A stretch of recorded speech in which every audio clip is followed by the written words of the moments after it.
सृष्टि बचपन से ही दिखने में सुंदर नहीं थी, लेकिन अमीर बाप की बेटी सृष्टि पर उसकी माँ जान छिड़कती।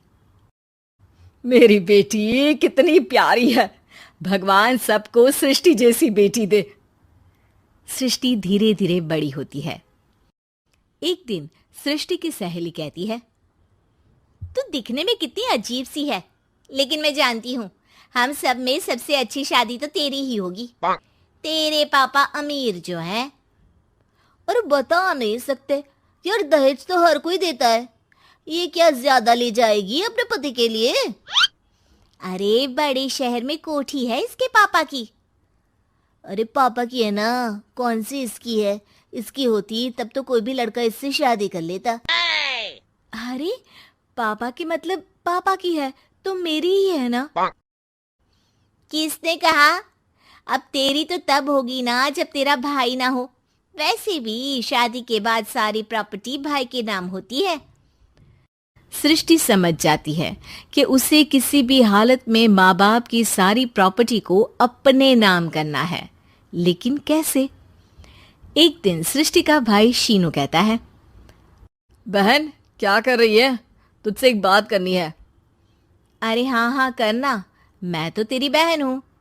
बहन मेरी लाइफ में ना एक लड़की है, बहुत अच्छी है।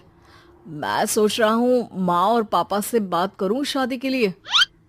सृष्टि को समझ में आ जाता है कि भाई की शादी होते ही भाभी उसे एक दिन भी घर में बर्दाश्त नहीं करेगी।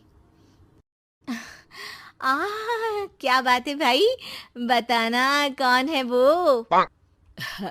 यार वो बहुत अच्छी लड़की है, पढ़ी लिखी है, मेरे साथ जॉब भी करती है। बस एक प्रॉब्लम है। हाँ प्रॉब्लम?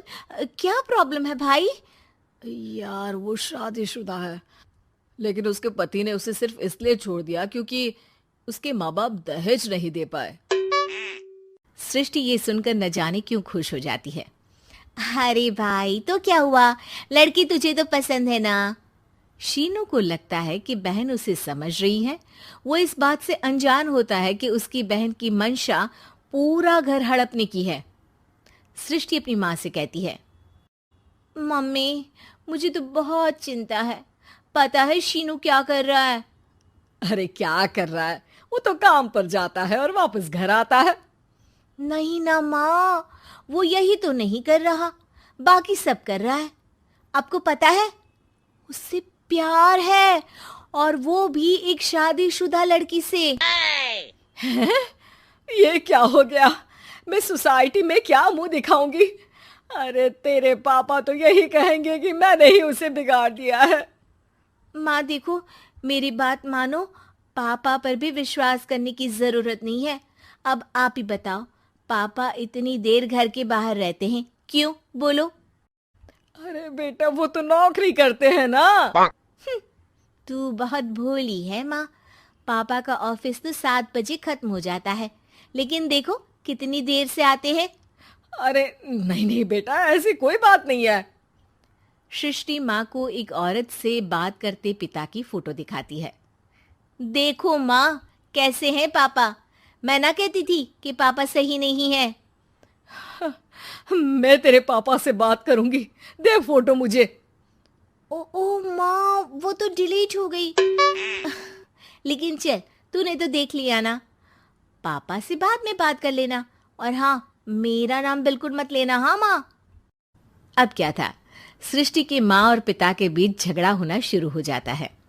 सृष्टि के मन में क्या चल रहा था कोई नहीं जानता था। एक दिन, माँ सृष्टि के लिए एक लड़का देखा है, वो लोग शाम को उसे देखने आने वाले हैं। और हाँ माँ, एक खुशखबरी, मैं और पापा मिलकर एक नया बिजनेस ट्राई कर रहे हैं। शाम को लड़का आता है, सांवले रंग का। सृष्टि को तो बिल्कुल भी पसंद नहीं आता। लड़की की माँ कहती है, लड़की का चेहरा तो कोई खास नहीं, लेकिन अगर मेरे बेटे को आप लोग सेटल कर दें तो मैं उसकी शादी आपकी बेटी से करवा दूं। सृष्टि को लड़का बिल्कुल पसंद नहीं था। उसे भाई पर गुस्सा आ जाता है। लड़के वालों के जाने के बाद कहती है, माँ देखा शीनू मेरे लिए कैसा लड़का लेकर आया, न दिखाने लायक न सुनने लायक, सेटल भी नहीं, वो भी हम करे। अरे माँ, मैं जानती हूँ ये मेरी शादी किसी भी घर में क्यों करवाना चाहता है। अरे कैसी बात कर रही है बहन? तूने तो देखा ना, लड़के को मैंने ही मना कर दिया तुझसे शादी के लिए।